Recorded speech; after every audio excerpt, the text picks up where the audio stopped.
Hey everyone, welcome to another recording session for the Polite Society podcast presented by the Second Amendment Foundation. Today we are scheduled to be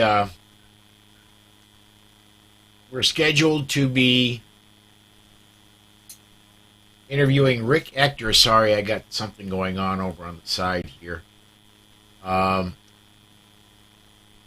did I lose that?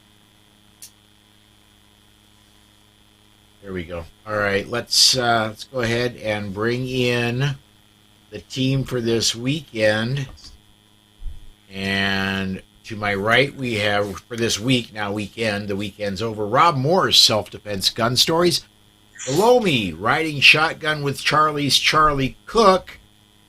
And we're supposed to be interviewing Rick Ector. Rick is having connection issues. We're going to try this one more time and see if Rick can we hear Rick. I think Rick can hear us. But we still cannot hear Rick. This is heartbreaking. Rick, I apologize, man. I think we're going to have to... can we reschedule you for next week? And then later this week, you and I will get together and we'll find out why your connection isn't working and we can't hear you. Okay. I got a thumbs up. Very cool. Thank you, Rick. Let me come over and I'm sorry, man. Life happens, dude. I don't know what to say. I'm going to go ahead and push this button up here, and I haven't even looked at show notes, guys. Have we? We're good. We're good. Do we have news in there? We have news. We have DGUs. Okay. We have. Yeah. We are highly trained professionals, and Charlie. Yeah. On the other hand, don't try this at home. I gotta get two show notes.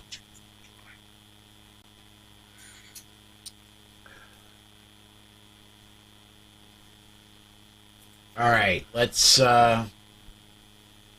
me get social media hooked up here, and of course, guys, folks, I apologize very much that I am just not as ready as I usually am for this to go on. It's been a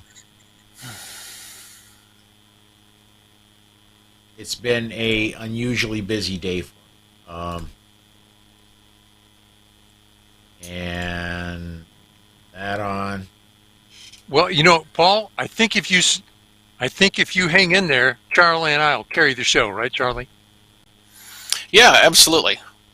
You just push the buttons and look good, and we can do everything else. All right. Well, how about this? Or Charlie will, anyway. I'm not pushing any buttons. Except mine and Paul's. This is true.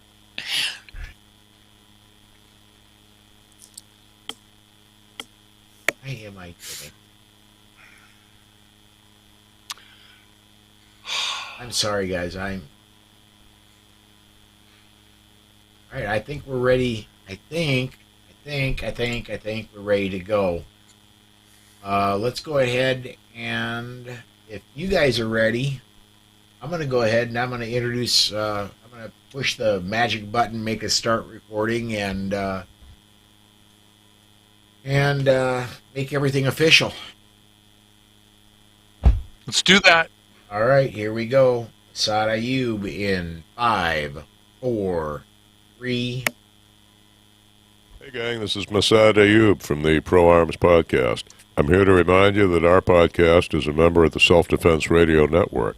And I'm going to suggest you do what we do and check out the other podcasts at selfdefenseradio.net. Treat every firearm as if it's loaded. Never point a firearm at anything you're not willing to kill or destroy. Keep your finger off the trigger until you are on target and ready to fire.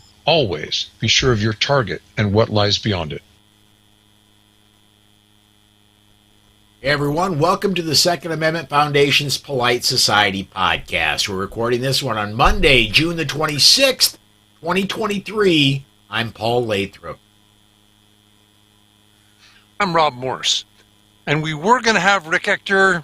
Instead, we're just going to have news and talking about the, we'll talk about Rick Ector's annual shooting event. He just won't be here to talk about it with us. How about you, Charlie? Well, I'm Charlie, and we'll talk about a man in Kentucky who practices the new rage that all the kids are talking about, pogo. So climb aboard. Strap in. And hang on. Episode 665 of the Second Amendment Foundation's Polite Society podcast starts right now.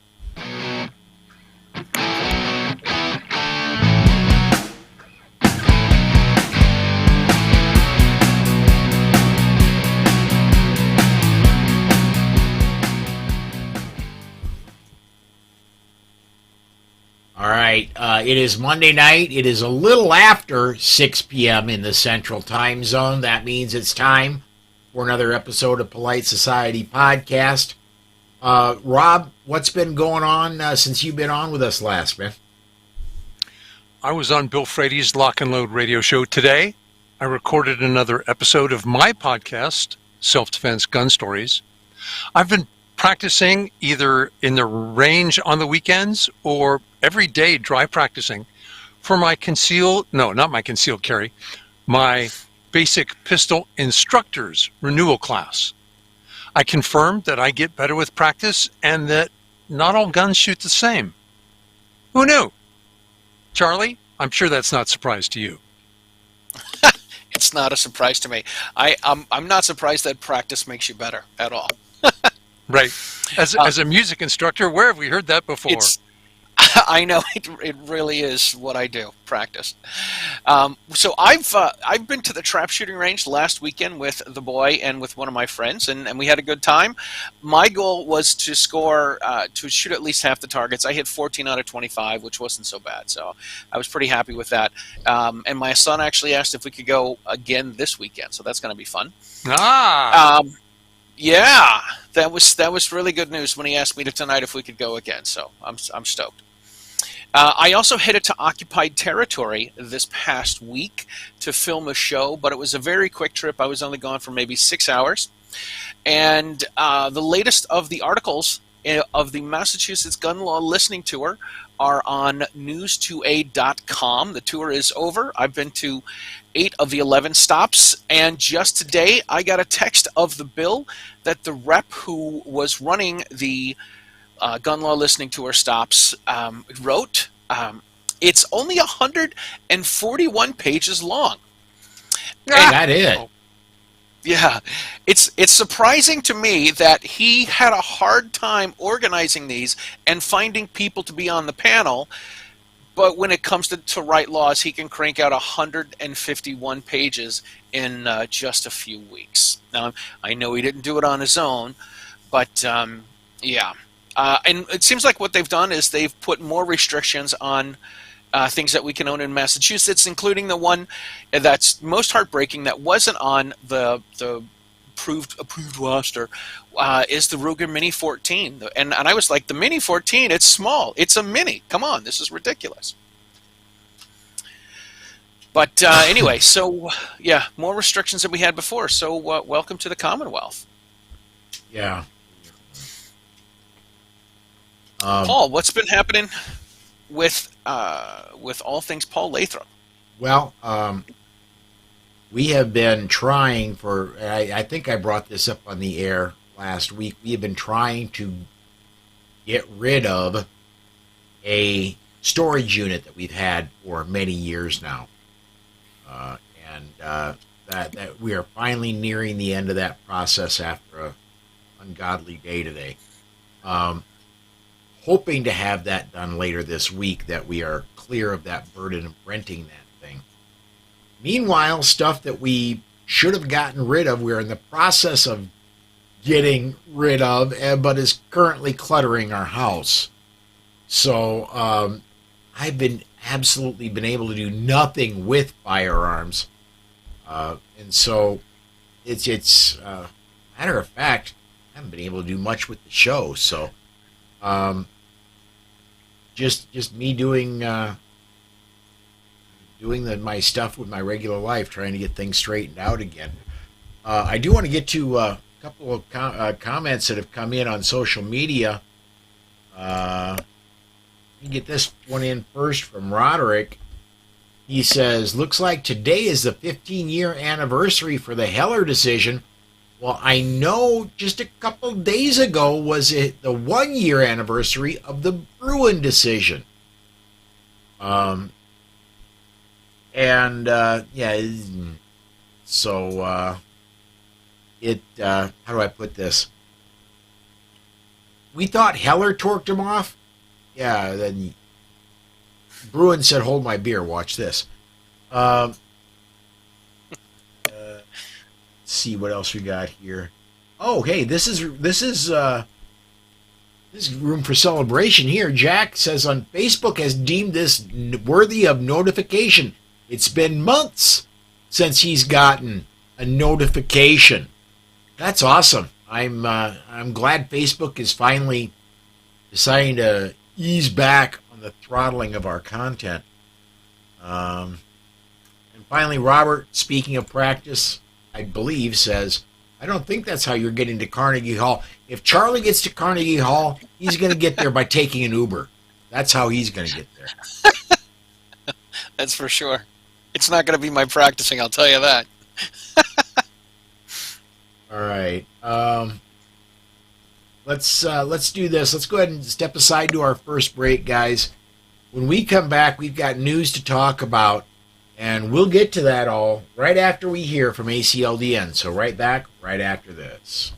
This portion of the Polite Society podcast is brought to you by the Armed Citizens Legal Defense Network. If you carry a defensive handgun, you need protection from the aftermath of prosecution. Even if you do everything right, you can be the victim of an overzealous prosecutor or even be falsely accused. That is where the ACLDN comes in. They provide immediate assistance when you need it most. If you find yourself under arrest, they immediately pay bail money and the retainer for your attorney. Additional funds are available for trial and civil proceedings. Beyond the money, they have far and away the best team in the industry, providing you invaluable information and training DVDs that are included with your membership and who stand ready to work with your lawyer on your defense. People like Masad Ayub, John Farnham, James Fleming, Tom Gibbons, Emmanuel Capelson, Dennis Tueller, and led by Network President Marty Hayes. Initial membership is only $135 for your first year, and you get 8 incredible training DVDs and other educational material when you join. If you don't have tens of thousands of dollars to defend yourself at your disposal right now, you need to be a member of the ACLDN. Go to armedcitizensnetwork.org and become a member today. And please mention that you heard about them on the Polite Society podcast. All right, I want to, as we get into the news segment here, what I think is probably the biggest news of the week did not yet make it into show notes. So I think we're just going to off the cuff this one, guys. Early last week, it was announced.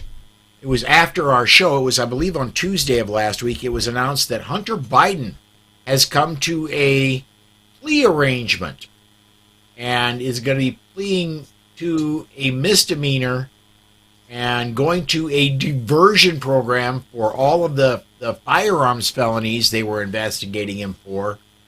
And it's all just going to go away. Guys, and I think, Rob, I'm going to lean on you first. Rob, if that were Hunter Trump or Hunter DeSantis, Hunter would be under the jail. He'd be under the jail. Let's be clear. Hunter Biden was the bag man for the big guy. He took international bribes to launder money for Joe Biden. I said it out loud. Also, he violated our federal firearms laws. For one, he lied on a 4473 saying, I'm not an addict. Sure as heck are, Hunter. If you and I did that, we'd be in jail. We'd see extensive charges.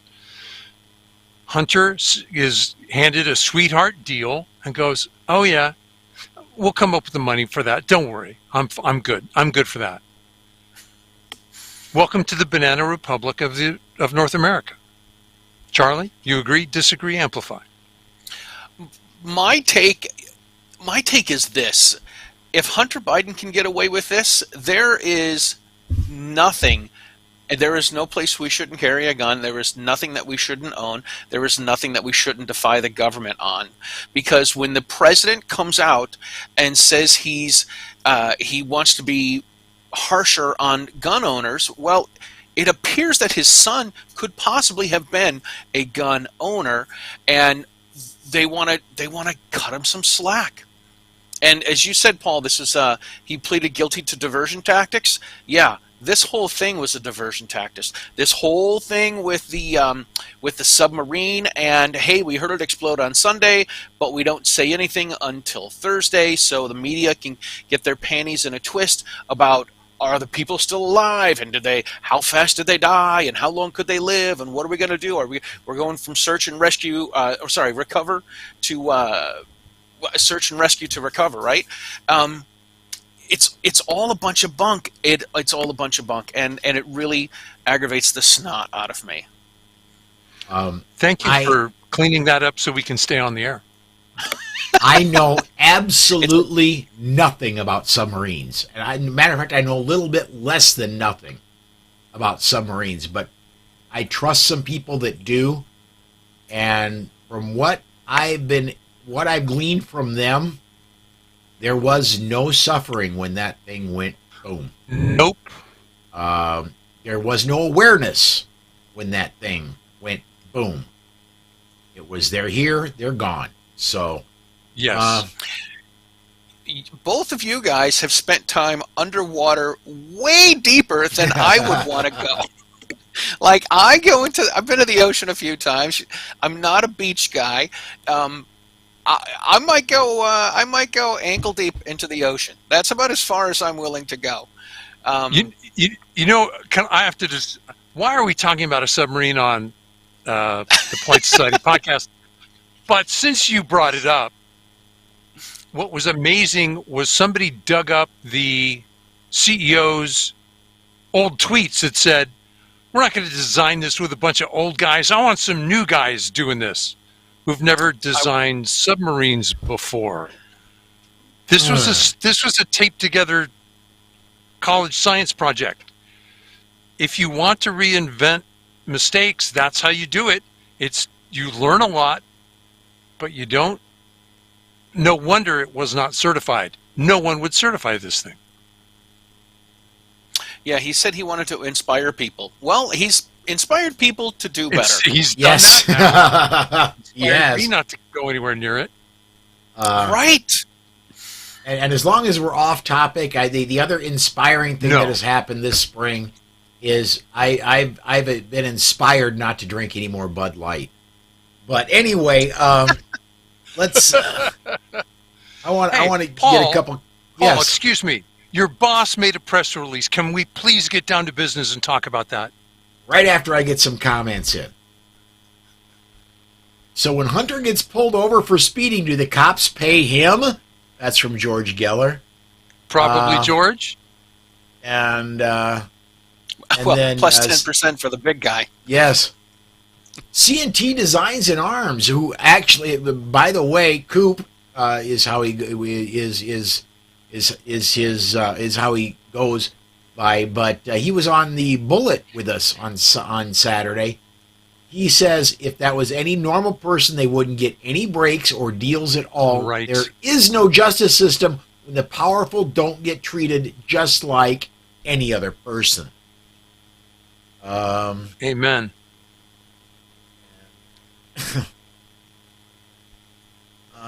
He also says, I would like to know how many people have gone to prison over lying on a 4473 and how much time they served. I know a couple of huge court cases over it. Okay, C&T, the gal in Virginia whose son grabbed her gun and took it and shot his first grade teacher. Fortunately, yes, she was injured. No, it was serious, but not fatal. Yeah, she's going to get under the bus because she was an addict.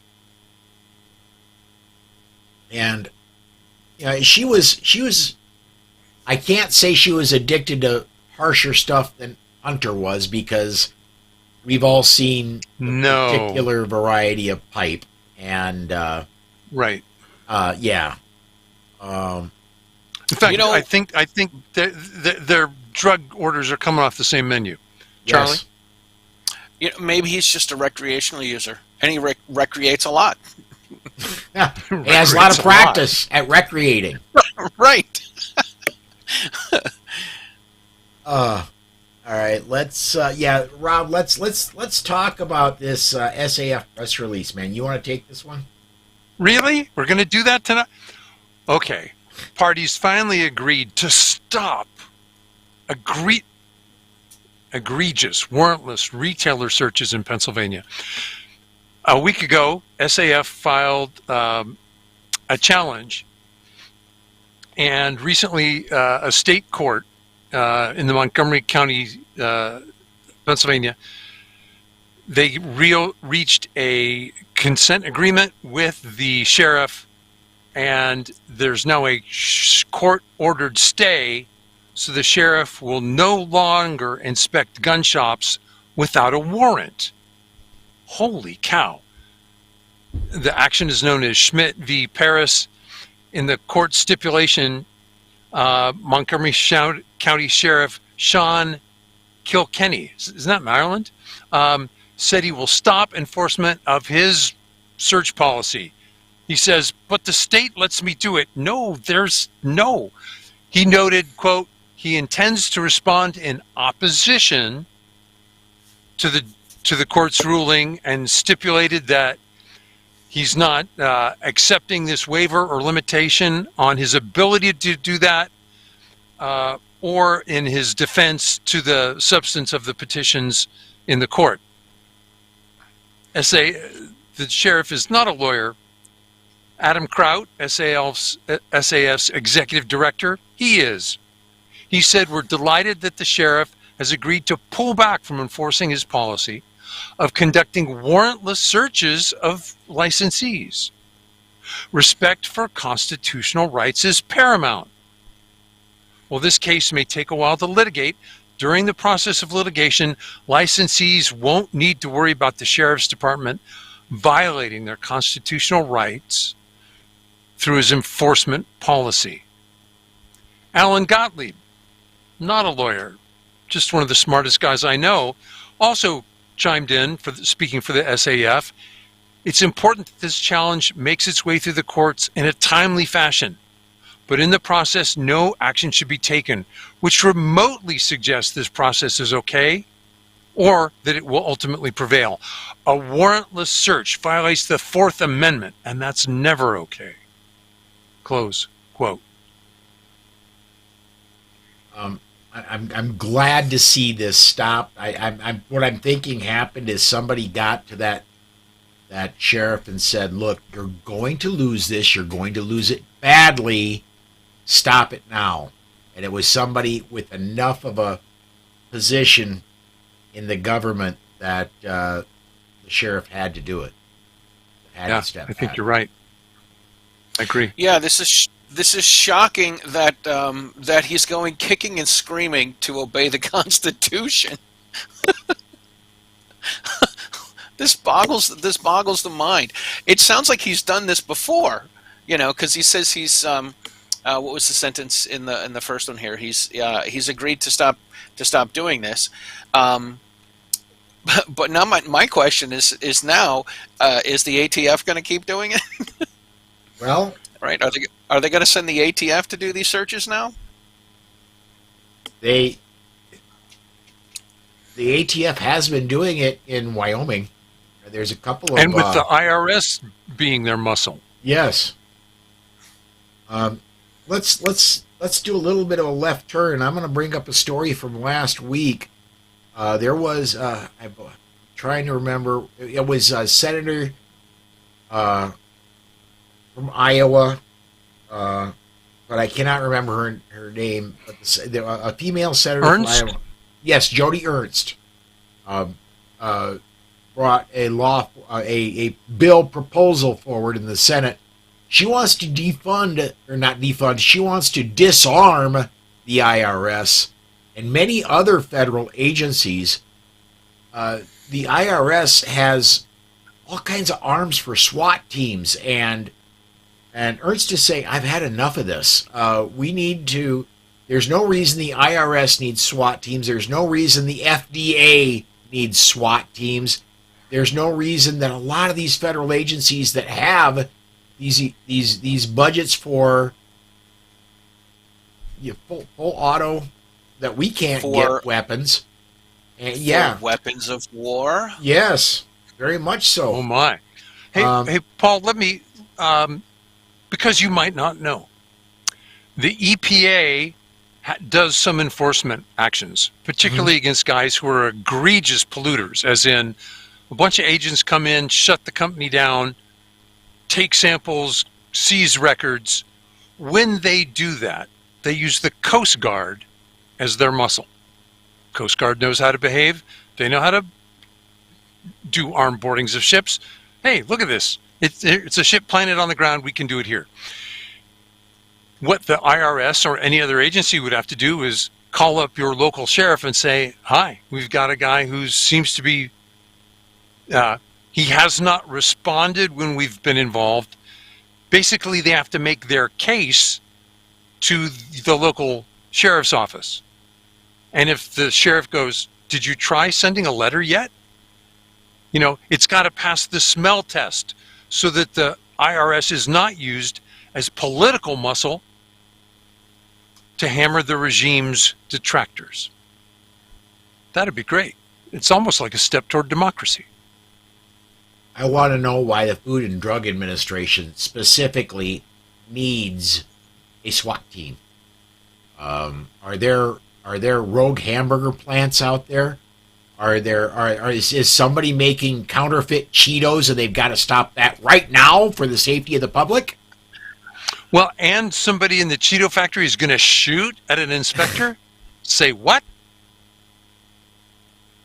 It's completely bizarre to me that any of these agencies, the IRS, for God's sakes, they just got 84,000 more agents, and now they're going to arm them all up. They're just supposed to take our money. They're not supposed to kill us. Yeah. I love Carrie Ann's commenting, legislators are weapons of war, not us. Yes. Yeah. All right. Let's go to our next story. I'm gonna take this one. Mecklenburg County Sheriff Gary McFadden, who's decided to slow walk concealed carry application in North Carolina's most populous county by refusing to process carry applications until the VA responds to his request for mental health records from the applicant, even if the person applying for a license never served in the military. As you can imagine, the VA isn't exactly quick to get back to the sheriff with non-existent records, and the result has been a wait of a year or more for many of those seeking a concealed carry license. Grassroots North Carolina and Gun Owners of America, along with 3 individual gun owners who live in Mecklenburg County, have sued McFadden over the unreasonable delays, and today the two sides are squaring off in federal court, where the Second Amendment advocates are asking a judge to issue an injunction that would force the sheriff to comply with state law. I wish Grassroots North Carolina and Gun Owners of America the best on this. This guy has lost in court before. This guy, he's been doing this for over a year. And there have been different levels of court that have told him you cannot do this, and he basically says, I'm going to do what I like. I'm the sheriff of the county. Nobody's above me. You can't tell me what to do. I'm going to do what I like. And he keeps doing it the same way. A court needs to take him out of office is what needs to happen. You don't have to say of office. Yeah, you do.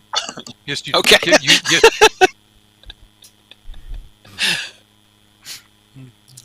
Okay. Rob, you've got a story up there. It just looks like a link. I do, and I pulled it up.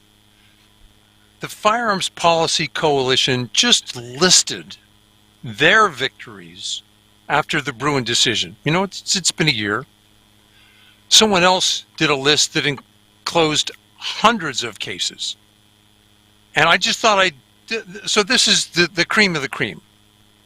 Let me describe to you what the Bruin earthquake has done for Second Amendment litigation. If you've been following our show, all of these should ring a memory bell. A federal judge struck down Texas' unconstitutional ban on handguns carried by 18, 19, and 20-year-olds.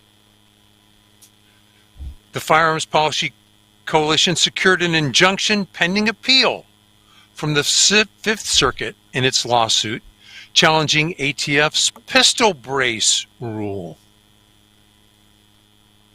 The Biden administration's ATF rule that redefined firearms and frames or receivers received a preliminary injunction in the Northern District of Texas.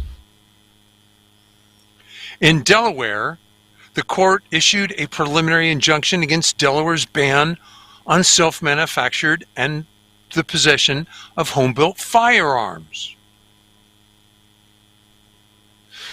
Hardaway versus Nageli, there was a temporary restraining order and a permanent injunction against New York's ban on guns in any place of worship or religious observation. Unfortunately, the federal court stayed that order, and then the U.S. Supreme Court came back and said, the clock's ticking, fix this. Miller v. Bonta in California. Firearm that we won a challenge to California's law creating a fee-shifting regime. Basically, retribution for laws in other states, so that if, as a gun owner, I said this law is unconstitutional, the state could charge me with all of their legal fees they used to fight me in court. A federal judge struck down Minnesota's ban on handgun carry by 18, 19, and 20-year-olds. Rena v. Bonta. A preliminary injunction was issued against the California handgun roster, chamber-loaded indicator, magazine disconnector, microstrapping, and 3-for-1 removal provisions of their handgun roster. The court, unfortunately, stayed that order while it was appealed to the Ninth Circuit. There was a preliminary injunction in the lawsuit challenging Illinois assault weapons ban. Unfortunately, again, it made it to the Federal Circuit Court, which stayed the order while it hears the appeal. That's 11 of the 13. There's lots of good news. We're living through a tidal wave of litigation. These are historic times. That's exciting and dangerous. Stay tuned. Well, and there's much, much more to come. The SAF has 8 different lawsuits. I'm remembering this from a press release, I believe, last week. 8 different lawsuits just against assault weapon bans, to use Charlie's vernacular. There are lawsuits, SAF, Firearms Policy Coalition, all throughout the nation. Both of us are fighting the Fifth Circuit against both the Firearms Policy Coalition and SAF are fighting in the Fifth Circuit against the bump stock ban. There are even lawsuits active right now against the pistol brace ban and the assault weapon ban in Illinois. We've got lawsuits all over the place. What we really need, and this is very self-serving, what we really need are more people to reach into their pockets and kick in $50 to help with lawsuits. These things are not free. They're not cheap. And even if we get an attorney to go pro bono and give his services for free, there's a lot of services that aren't free that are associated with these things going forward. So if you would, reach into your pocket, kick in $50, and make sure we can keep these lawsuits going forward. Yeah, absolutely. As I take a look at these, only out of the top 13 that we have here on this list, only 3 of them are from Free America, and those 3 cases are all from Texas. Everything else is occupied territory: New York, New Jersey, California, and Minnesota. Yep. Oh, and Illinois. Bonta's name was on here a lot. It's encouraging to see the effect that the Bruin case is having everywhere. It really is good stuff. All right, looking over, boy, we've gotten a lot of comments. Let me see. The problem is, by the time I don't look over there all the time, by the time I do, sometimes I don't know what they're commenting on. But sure, let me get a couple of these comments in. CNT Designs and Arms. Old Coop says these spooky ghost guns can walk through walls and metal detectors, according to Democrats. And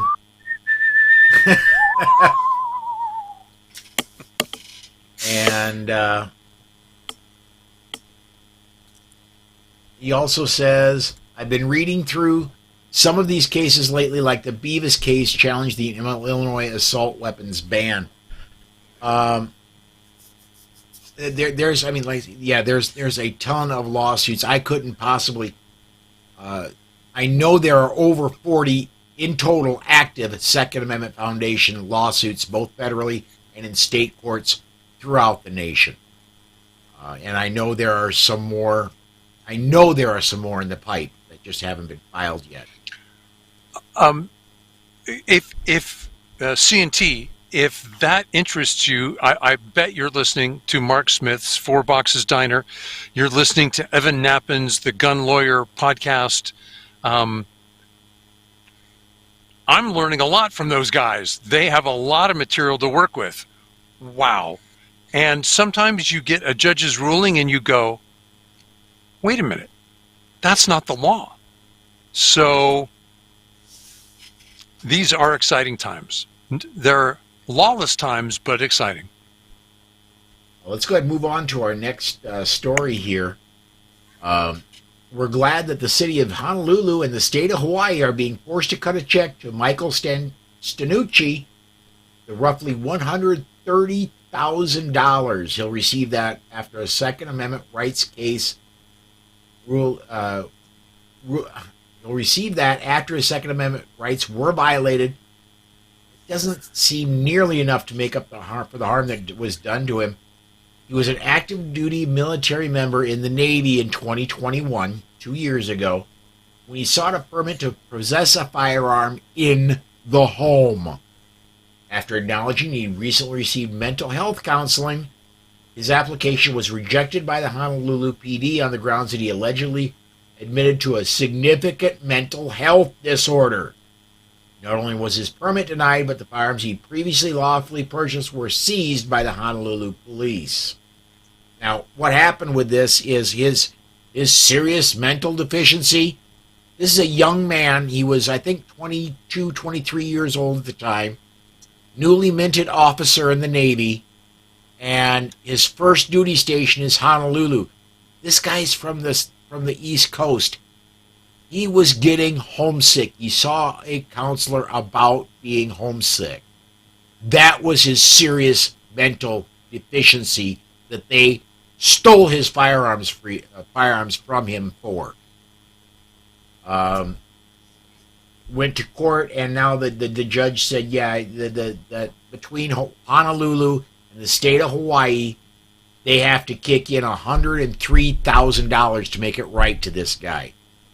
What I wish would have happened, but the Honolulu changed their ordinance just in time for the court, so the court couldn't say you cannot do this to anybody. So right. How very New York City of them. Yes. Very much By the so. way, Paul, it's only $17,000 different, but it was $130,000, not $103,000. Okay. You know who won this case? Our friend Alan Beck. Very cool. Nice. There are some really smart and incredibly tenacious lawyers who love liberty, love justice. Thank goodness they're on our side. Thank you, Alan. Yes. Let me get. Okay, I do know what this comment is about, but we're going to put it up anyway. CNT Designs and Arms says, I like what Tony said about what the sailors should have done. We did discuss this on the Saturday Bullet. And, we're going to go back anywhere, wherever you're watching this, go back and watch Saturday's Weekend Bullet. And I'm not going to steal his thunder, but yeah, Tony Simon made a very, very prescient point about what the sailors should have done. Let's see here. Rob, you want to take this next one? Which is the next one? Maryland Democrat? I do believe so. Right. Some people's arrogance should be kept private, but in this case, Maryland Democrat said that ordinary citizens need to be controlled really for their own safety by politicians like him. I've got news for Anne Arundel executive Stuart Pittman. Prepared to be frustrated for a long, long time because the right to bear arms is not going away. It's Maryland's gun control statutes that are going away. Pittman expressed his frustration, his exasperation with the courts and the Marylanders who dare to exercise their Second Amendment rights. He announced that while rolling out the county's new gun violence prevention plan. His words, nice job. Not ours. What? Nice job. I appreciate that. I missed it. My bad. That plan comes partly as a response to the recent shooting in Annapolis, where 3 people were killed in a graduation party. None of the state's draconian gun laws worked, including the ban on assault weapons and permitting schemes.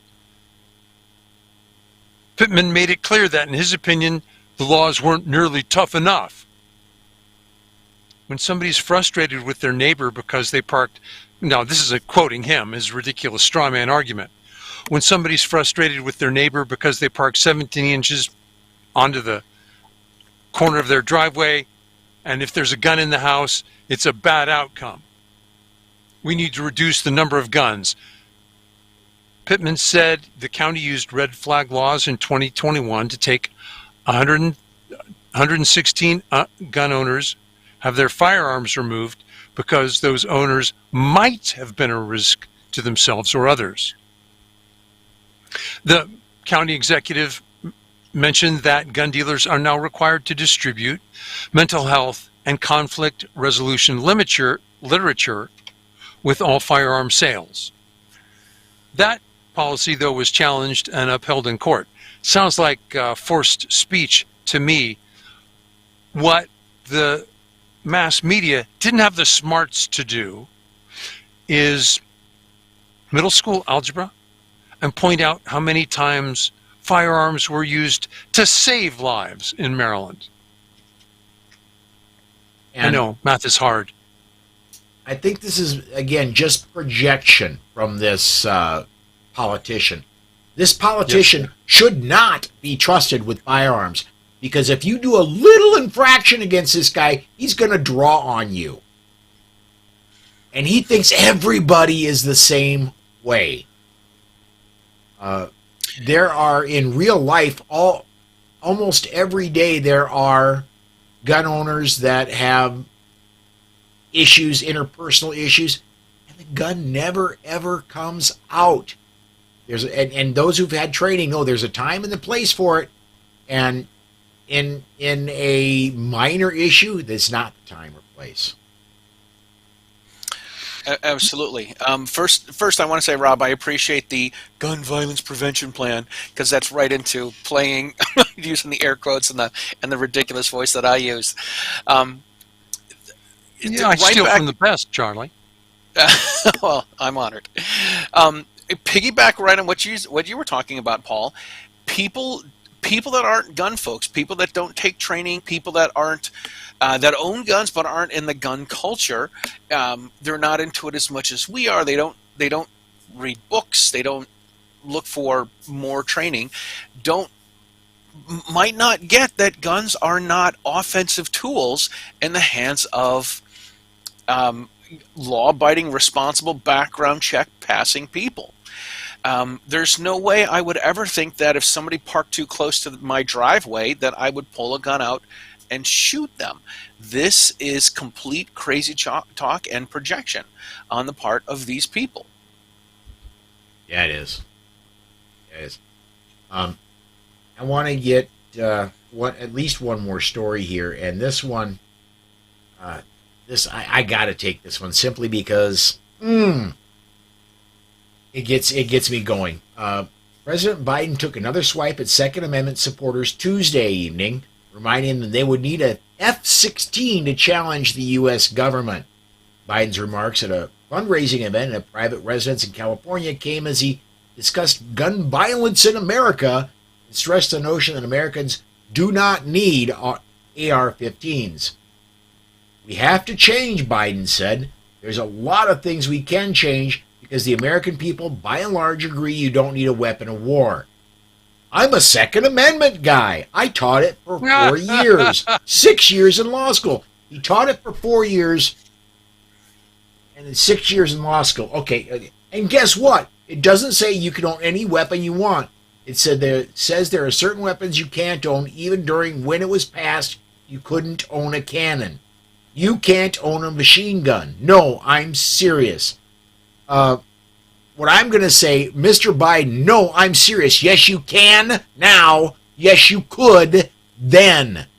And since the AR-15, you need an F-16, not an AR-15, that means I can have an M16, right? Or maybe a M4?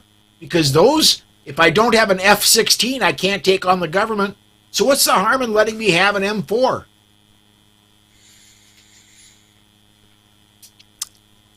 Yes. I'm not a lawyer, but I've studied this enough to know that out of the two statements he made, Biden was wrong both times. That's a failing grade, Joe. I don't care how much you bribe somebody. That's still a failing grade. No Rocky Road ice cream for you after dinner tonight, Joe. Yeah, Listen, let's face it. He's not going to get a brain freeze, okay? Must be nice. Have you guys seen the video of him back in the 80s, I think it was, saying where he went to school and where he ranked and all this sort of stuff? And I want to say it was like Ted Koppel or Dan Rather that sat there and he's like, no, you were not in the top percentage, you were at the bottom. And no, you didn't graduate with this, you graduated with this. And this is an old video. Like, whatever he says he's graduated with is not true. Well, it's not true. When you lie long enough, you start to believe your own lies? Yes. Right. I follow... Really Go, Charlie, sorry. I was just going to say, what really gives it away is the last three words. No, I'm serious. I follow Mark Smith, Four Boxes Diner, on Twitter. And he had a great point either earlier this week or I think it was last week, and that the 4 years that he taught law, he was an adjunct professor at some college after he was vice president before he was president. There's the 4 years. And of all that time, he was paid like, oh, goodness, he was paid almost $250,000 a year, if I'm remembering right. Do not take that as gospel, because I don't have that tweet up in front of me. He was paid a lot of money every year. He showed up twice to speak at fundraising events. That's his teaching law at college. So he was a corrupt politician when he was out of office just as much as he was when he's in office. Is this a surprise? 3, 2, 1, no. Yes. All right, guys. Let's see, where are we at? We're at about 45 minutes in. Do we want to... Looks like we got just one more story. Do we want to take that one? It's that and 2 DGUs, right? Yeah, let's go Oh, ahead. we got 3. All right, fine. Let's go ahead and get... Rob, if you want to take this last news story, and we'll go to break after that. Our colleague John Petrolino has been covering the shenanigans in New Jersey courts. John is really concerned about what's happened to the concealed carry laws. The other day, he made a prediction that gun owners will ultimately be victorious, but it's going to take a while. As fate would have it, the preliminary injunction that was granted by Judge Marie Blum, that had a partial stay from the Third Circuit Court of Appeals. And it was right down a party line vote amongst the 3 judges.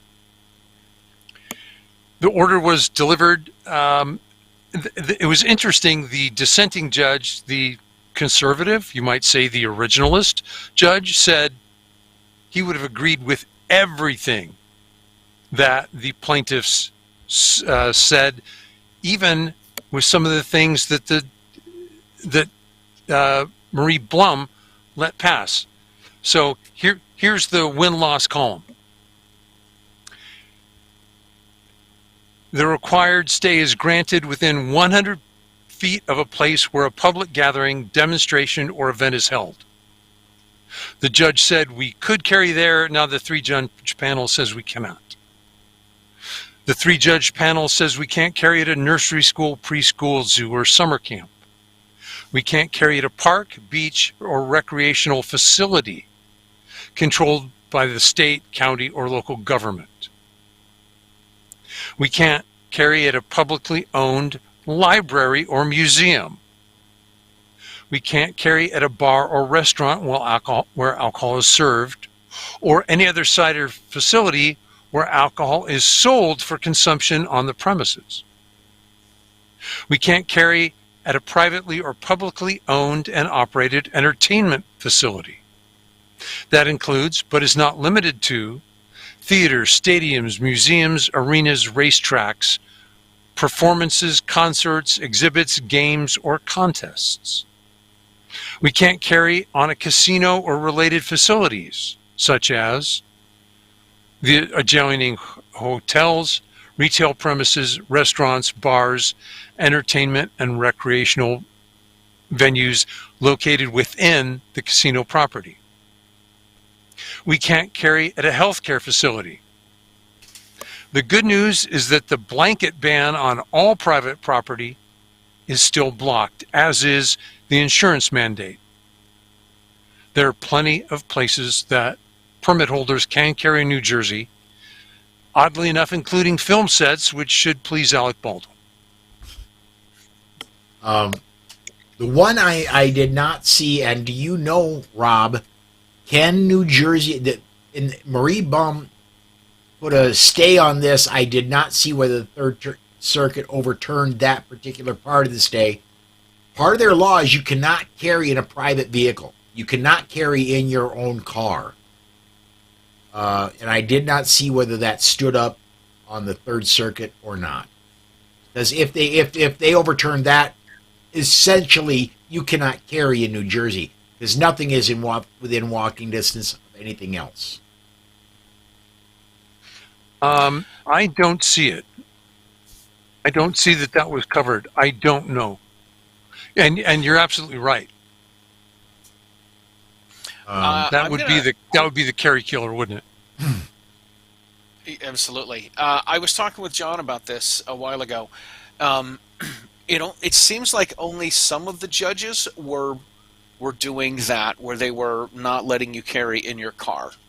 and it was only in certain judges in certain counties where they were doing that. I believe. I'm not 100% correct, but I think that's what John and I were talking about a while ago about this. All right. I do need to get in a few comments here. First of all, going back to the settlement, Jesus Wins, Bird of Michigan says, woohoo, 103 new Smith & Wesson 500s. Yeah, those aren't cheap. Let me get to a comment from Dana. By the way, Dana is the guy that writes up our DGU segment. He says it takes a brain to have brain freeze. Speaking of Joe Biden. Thought you might have been. Go back to Jesus Wins. M4 is 12 smaller than the F-16, right? Let's see here. Oh, and this one from Charlie Chambers. Good to see you checking in, Charlie. And Charlie's a great brand. Adjunct professor, pfft, it's okay. You want to be one too?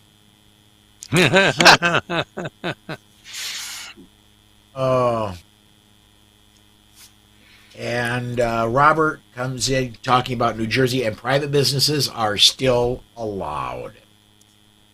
I think I heard Dan Schmutter talk about that on Gun for Hire, Anthony and Sandy's podcast. The way they described it was this: if you need a key card to get on the property, a private business, a warehouse, those are off limits. If the business is open to the public, McDonald's, your insurance agent, then you may carry there. All right. And John Adine checking in. Good to see you, John. Haven't seen you commenting in a while. Evan Knappen said that car carry was upheld. Thank you, John. Yeah. All right. Well, let's do this, guys. Let's go ahead and step aside to one more break. Then we're going to get to our DGU segment. We got one out of Louisville, one out of Ogden, and one out of Wilson's Mills, North Carolina. So we're going to step aside to break. When we come back, we'll get to our DGU segment right after we hear from the Complete Combatant. This portion of the Polite Society podcast is brought to you by the Complete Combatant. The Complete Combatant is designed for a broad base of citizens that range from students that don't own a gun on up to advanced students that train often. The Complete Combatant offers several different courses that build upon each other, from avoidance, using verbal commands, and preparing for contact, lethal versus non-lethal decisions, your 911 call, interacting with the police, to even dealing with the legal system in the aftermath. The Complete Combatant courses are a layered approach for all levels of experience that will walk you through all the many stages of decisions while developing a game plan tailored to your skills and your everyday carry. Please visit www.thecompletecombatant.com and make sure you mention this ad to receive 15% off. Again, that's www.thecompletecombatant.com and mention the ad for 15% off.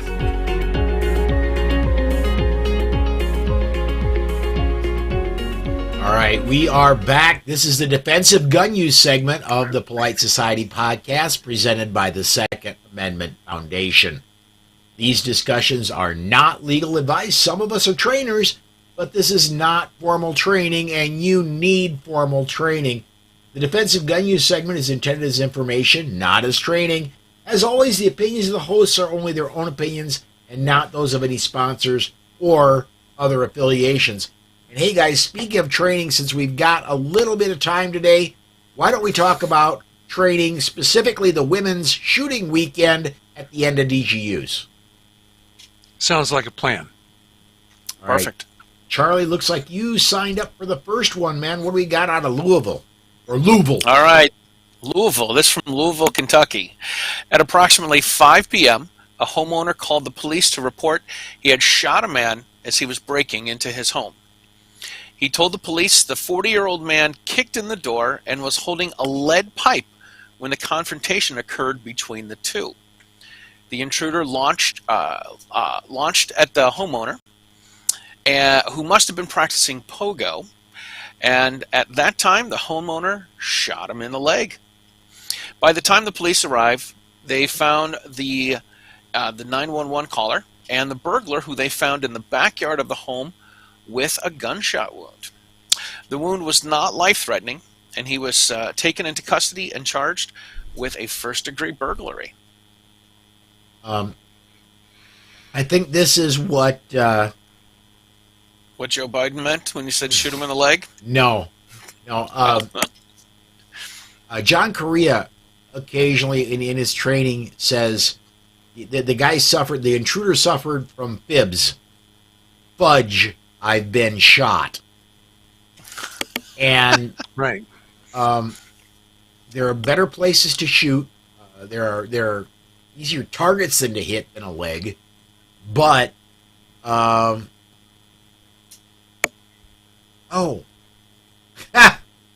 sorry. What? I did what I never should do. While formulating my own comment, I looked at You looked, yeah, at the shame comments.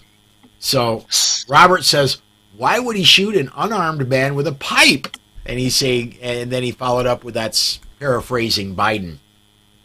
A pipe, you know what? A pipe is an arm, and I think there could be easy articulation made that you need to use lethal force against what a heavy pipe could be as lethal force towards you. I think that's an easy articulation that could be made. Anyone that has played Clue knows that you could use a lead pipe to kill someone. Okay, and this is just getting silly in the comments. But Robert, he had two arms. I guess he had to hold the pipe. Let's talk about that, because you can run out of time really fast. The classic test, the Tooler drill, is how far can someone be away from me where I will shoot them as they reach me. The distance is 7 yards roughly, and that's over a lot of people. You know, if you're a college athlete, you can close more than that. This is the run-of-the-mill firearms student who's in a class, and we set up the test and trained it. So we've collected a lot of data. That means you're going to get hit in the head with a pipe and shoot the guy as he reaches you. 7 yards, 21 feet. That's the length of a garage. So by the Certainly time he's bigger in than your the- garage, yeah, in a go rear for it. entryway. Yes. That's a big reason we say, can you get something between you and the bad guy so he has to climb over the couch before he can get to you? Yeah, that's good idea. The other, I have tested the 21-foot rule with a really big guy, and we're talking, probably close to 400 pounds, easily over 350. And really big guy closed the distance before I could draw and fire. Wow. So yeah, I had no idea Tony could run that fast. well, different, really big guy, but yeah. Okay. All right, and then Rob, you want to take this next one, man? Paul, do you want me to? It's from 2021. You know, yeah, let's go. We ahead have and skip. another one. Let's go. Let's go again with Charlie then, because he's already signed up for this one. All right. This is from Wilson's Mills, North Carolina. In a story similar to the last one that we didn't have, a 23-year-old attempted to accost an 11-year-old girl playing with two siblings in their backyard. Johnson County Sheriff's deputies responded after 9 p.m. for a report of breaking and entering in progress with a shooting. The two children had run inside to inform their parents. It appeared from the story that the girl also managed to run inside. The suspect attempted to follow the children inside and violently shoot the door handle when he was not able to open the door. The father then shot the intruder. The family did not know the would-be kidnapper and the homeowner was fully cooperating with the police. Well, the bad guy, he was off to the county morgue. Wilson's Mills police chief Williams told the news that this was one of the first violent incidents he could remember in 5 years with the department. So that's a happy ending story. It is. And it sounds like a Pogo story, doesn't it? It does. Let's hear it for Pogo again. You know what? Okay. It's interesting that what a deputy said is, I can't remember a shooting here in 5 years. We get confused by the mainstream media. There's a shooting every hour in our failed Democrat-controlled cities. Philly, Trenton, Baltimore, Chicago, Los Angeles, Oakland, Seattle. Here's a county sheriff saying we haven't had a shooting, let alone a murderer with a firearm, justified homicide in this case, in 5 years. Violence is localized. And you can absolutely, I'm convinced of this, you can trace it to the district attorney in those particular jurisdictions. Right. If they prosecute, if they put bad actors in jail, the violence level is so much lower than if they have a catch and release program.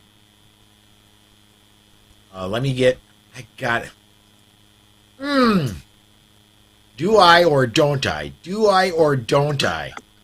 I'm going to get at least a couple comments in here. Let's do this one first. This is the safe one. CNT Designs and Arms said, I would pay to see Biden and Fetterman play a game of Clue. Oh. I gotta say, it might be the only clue they ever get. Could be. Yeah. Yeah. They could fight over the ice cream. And I'm going to do it. I'm just going to do it. Rear entryway? Leave Hunter Biden out of this. That one from Robert. Oh my. Let's see here. Fortunately, Dave Workman has a sense of humor. This one from Edward Sanchez. Howdy, Charlie and friends from San Diego. All right. Eddie's a great guy. I met him at GRPC in Phoenix in 2019. He also just commented, I was reading about the Kentucky woman who mistakenly shot her Uber driver in Texas. Going to discuss that, guys? It's not in the show notes for today. No. And he says, awful tragedy, and it always reflects on all of us. We try to, when we do defensive gun uses here, what we try to do is get the good examples of defensive gun use, the ones where the homeowner, at least the outcome comes out right. Good guy with gun stops bad guy with gun. Or at the so we get some where good guy who doesn't have a gun at the start with takes the bad guy's gun and shoots bad guy with it. We get a few of those here and there too. But we try to use these as more of an educational avenue for what it looks like when things are done right and what could be done even better is kind of my thought on it. So, all right, guys, let's go ahead and we're going to take our final break, and when we come back, we're going to discuss what we've been doing with other media, and we'll be right back to shut the show down right after this from JPFO. It all failed before. Alcohol prohibition brought us organized crime, and no less alcohol. Drug prohibition brought us murderous, no-knock, wrong-house raids. Police! Search warrant! No, wait! The crack house is next door! Now gun prohibitionists want laws to lead us down that same path. Don't Americans ever learn? Just ask yourself, isn't government the only beneficiary of police-state policies? Brought to you by Jews for the Preservation of Firearms Ownership. Information available at jpfo.org. All right, and we are back. before we get into, this gets me. Woods, who is a frequent commenter, and I love it when he comments, why do revolvers make people 15% more charming? Dude, that sounds like a setup. You gotta give us the punchline. And that's it. That's all I got from Woods. So, this is not fair. He needs to answer this question. Woods, don't leave us hanging, man. While we're waiting for him to answer, Rob, what's been going on over at Slowfax and anywhere else you've been doing media, man? I wrote some articles. I'm winding down on school safety and winding up on corrupt politicians, including some Republicans. There are enough conservative hacks in office that there's plenty to write about. Unfortunately, a celebrity-seeking mass murderer killed students in a Nashville private school a month ago. That should be a wake-up call that the Republican-controlled legislature and the Republican governor in Tennessee failed us again. Tennessee politicians left our children defenseless. They're not going to save them. We're going to have to. We know how to reduce and even prevent mass murders in our schools. But unless more of us find out about it, it's a secret, really. The politicians will never put those measures in place. That's called Saving Our School Children from Tennessee Politicians. I also wrote Spending Your Life to Save School Children. I took a self-defense class that included some school resource officers. Being a school resource officer means you're the visible face of authority to both students and the staff on campus. You're also a first responder. And sometimes you have to act because it's too late to talk. I heard a fascinating, heartfelt story about a school resource officer who spoke up at a school board meeting in Ohio. Please read it. They're good guys in uniform. It's nice to remember that.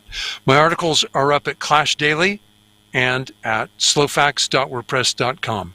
How about you, Charlie?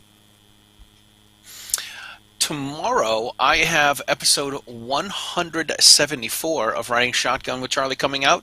My passenger is Tom King from the New York State Rifle and Pistol Association, and he's also an NRA Board of Directors member, so that was a lot of fun. He's actually the person that I went to go see this past week in occupied territory. I saw that it was the 1 year anniversary of the Bruin decision, so I'm like, oh, he's not that far away. I wanted to have him on the show, so let's make it happen. Arm Lifestyle is going to be dropping soon, and I talked to Hickok 45 for this coming episode of Arm Lifestyle magazine, so that's going to be pretty cool. I was also a guest of the Goal podcast. The Goal is the Gun Owners Action League, which is the state's pro-gun group here in Massachusetts. Those guys decided to have me on for their 100th episode, and I actually filmed a show with them before we recorded their show. And that was a lot of fun, and everyone should check that show out. That's, I think, yeah, I'm just trying to keep up, man. I got to say, as you were talking about having Tom King on, I only heard part of that correctly. I initially thought you were going to have Don King on, the boxing promoter, and I thought, wow, I didn't even know that guy was on our side. Right. And even still alive. So I put a Ouija board on the dashboard of my car. So I gotta, There you go. I got it. John Adine commented again, don't forget the Detroit shooting event. And I did. I teed it up, and then I forgot it at the end of the defensive gun use segment. Guys, well, Rob, you're going to be there. I know John Adine's I think John Adine's going to be there. He was there last year, and I think I remember him commenting on the sign-up thread that he's going to be there again this year. He will. It's the 29th and 30th of July in Detroit. I forgot the ranges. It's on Eventbrite. Go to Legally Armed in Detroit. If you don't see everything you need to know, I I think you should contact Rick Ector and hound him until he tells you everything you want to know. It won't take much hounding. It really, really won't. If his phone works. Right. Boom. Woods also got back to us. The punchline? He says, it's just fact. There is no punchline, he says. Here we go. Well, if a revolver makes you 15% more charming, then I think something like, I don't know, a 50 Action Express has got to make you 30% more sexy. So, and you got your wish, Rob. Dana commented, it's Top Gun range and recoil range in Taylor, Michigan. Thank you. And a lot of us instructors are going to be staying at a hotel in Romulus, Michigan. The only reason I remember that it's in Romulus, Michigan is because I'm a big Star Trek fan. Star Trek geek, yeah. So, by the way, when are you getting there, Paul? I will be getting in. We haven't really decided. It's going to be probably sometime Friday. We don't know if we're leaving Thursday, driving partway, and then going the rest, or if we're just going to do it all in one shot on Friday. Okay. We're not entirely sure yet. It's a drive. Yeah, I have a feeling we're doing all the way back home in one shot. And that reminds me, for upcoming shows, there is not going to be a show on July 4th. We wouldn't have any viewers anyway. Everybody's going to be out saying, ooh, so yeah, we're not doing a July 4th show. So was it good for you too, Charlie? Gotta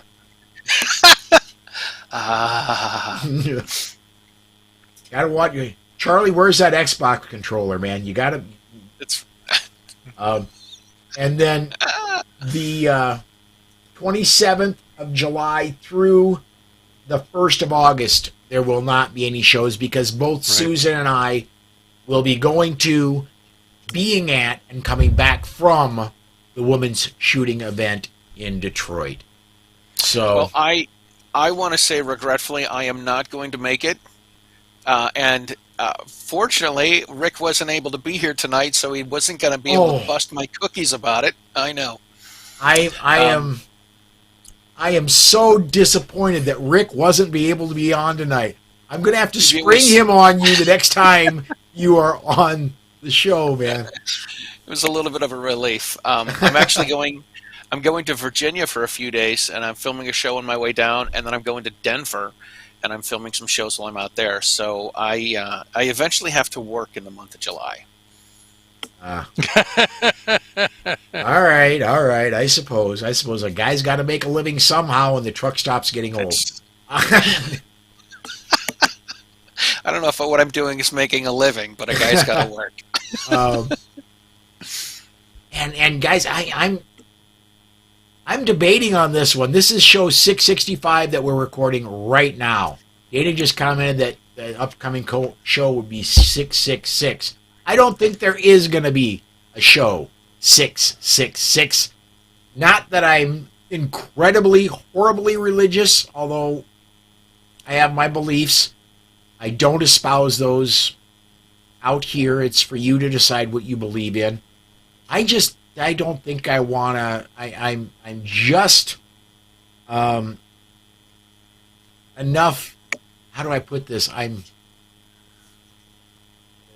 Words. Anyway. If your computer falls upside down, it'll be show 999. Yeah. I'm just superstitious. The word finally came. I'm just superstitious enough that I really don't think I want to have a Polite Society episode 666. So, the next one, whether we record, no matter when we record it, is going to be episode 667. Note to you, Dana. So that's going to be, I got to get this one in real fast. Edward Sanchez says, let's just jump to 667, Satan's neighbor. So There you go. Fine. all right. Let me come back to show notes here so I can say that does wrap up another episode of the Second Amendment Foundation's Polite Society podcast. So for Dana, John, Susan, Amanda, Robin, Charlie, Carrie Ann, and Rob, Until next time, Stay safe. be aware. and we'll see you down the road.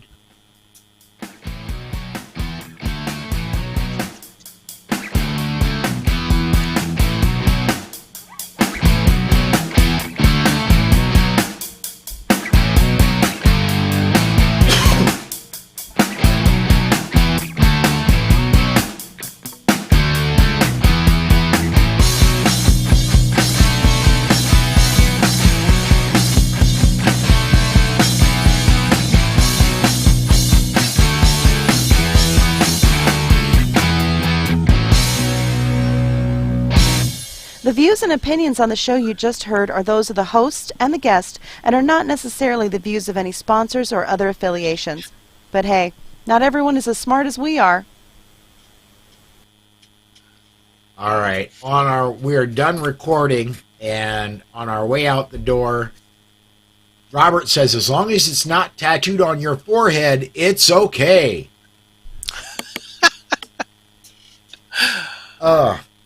All right, everybody, thank you for watching live, because the podcast listeners don't get to hear this. Everybody watching live, thank you, thank you. Everybody who's commented, we are going to shut this down. Come join me tomorrow, 6 p.m. Central Time, tomorrow through Friday for the Bullet. And I don't even know who I got on the schedule this week. Tomorrow's Craig DeLuz. Wednesday, Amanda. Thursday, Mike Piwowarski, and Friday is Legal Friday with Alex Uli. Come join me 6 p.m. all this week. That's it for today, everybody. Thanks again. We'll see you